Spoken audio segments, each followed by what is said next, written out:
Bila je to hladna februarska zora. Jedna od onih jutara kada mraz stegne zemlju, a vazduh pecka na svakom udahu. Iako snijega nije bilo, svaki list, svaka travka bila je obavijena srebrnim slojem leda, koji je pucketao pod nogama. Nebo na istoku gorjelo je rujnim odsjajem. Ogromno crveno sunce polako je izlazilo iznad horizonta. Bojalo je izmaglicu tonove žute i narančaste, dok su gole grane drveća pružala se ka nebu poput zamrznutih sjenki. Tišina šuma bile su gotovo nestvarne. Samo ponegdje bi se začulo pucketanje grančica pod težinom nekog skrivenog stanovnika šume. Bila je to idealna prilika za potragu. Srndači i srne još uvijek su se kretali poljima u potrazi za hranom, nesvjesni prisustva onih koji ih budnim okom posmatraju. Dah je se pretvarao u bijelu paru, dok su koraci oprezno gazili po zaleđenoj zemlji. Potraga je počela.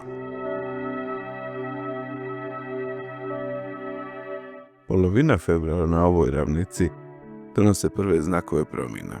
Iako je zima još uvijek u zraku, snijega nema, a zemlja je prekrivena prošlogodišnjom travom.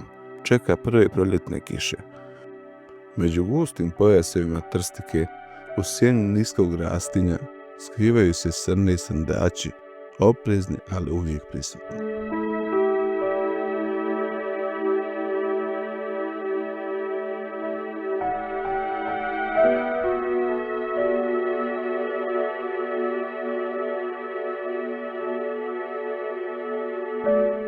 Iako livada djeluje mirno, njihova prirodna opreznost ne dopušta im da se previše opuste.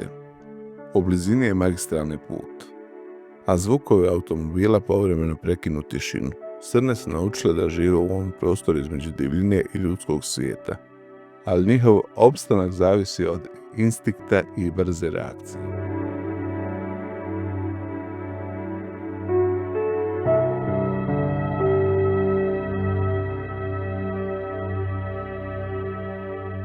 Srndači u ovom periodu još uvijek nose rogove prekrivene bašunastim slojem, bastom. Ovaj sloj ih hrani i štiti dok rastu. Za nekoliko sedmica srndači će ga trljanjem ogradnje skidati. Pripremaju se za nadolazeću sezonu borbi i dokazivanja.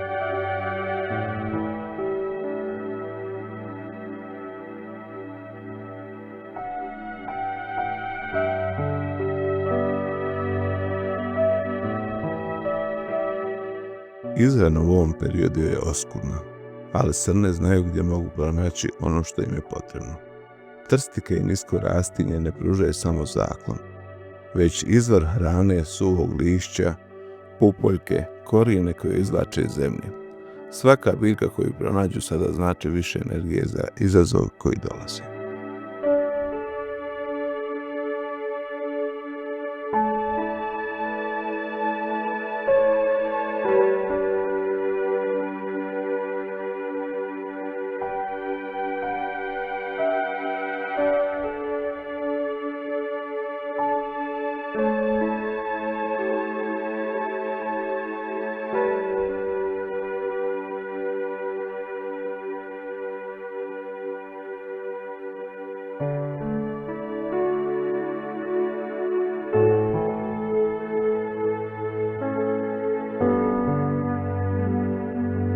Bez snijega, njihovi tragovi ostaju vidljivi u vlažnoj zemlji. Noću, neki će se odvažiti i prijeći put, rizikujući zbog hrane koja ih čeka sa druge strane.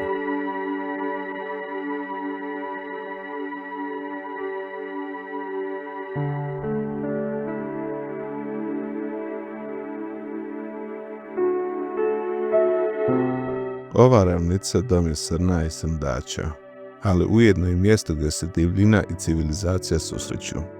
Dani su sve duži i uskoro će priroda početi da se mijenja. Do tada ovi ostaju vladari ovog prostora, nečujni, oprezni i spremni za proljeće koji dolazi.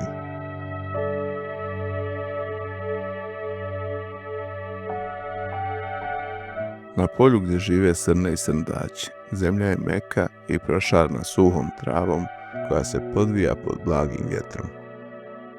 Sunce je nisko pružno iznad horizonta, obasjavajući zlatnim bojama. Srne polako koračaju kroz polje, osluškujući tihe zvukove prirode. Šapat lišća, povremeno crknut ptica i daleki eho djetlića koji udara u stablo.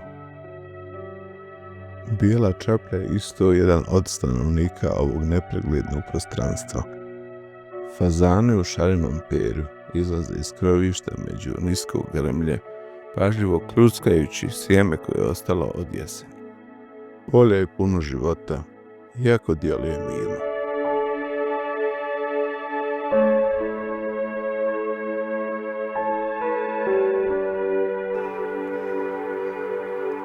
Kako se dan bliži kraju, nebo se boji u nijanse narandžaste i ljubičaste boje. Srne polako odlaze prema zaklonu Trstike, gdje će noć provesti skrivene duboko u trstici. Priroda je mirna, ali u svakom njenom djeliću osjeća se neprekidan tok života. Nadam se da vam se svidio video. Ako jeste, pretplatite se, lajkujte i pripremite se za nove avanture u prirodi.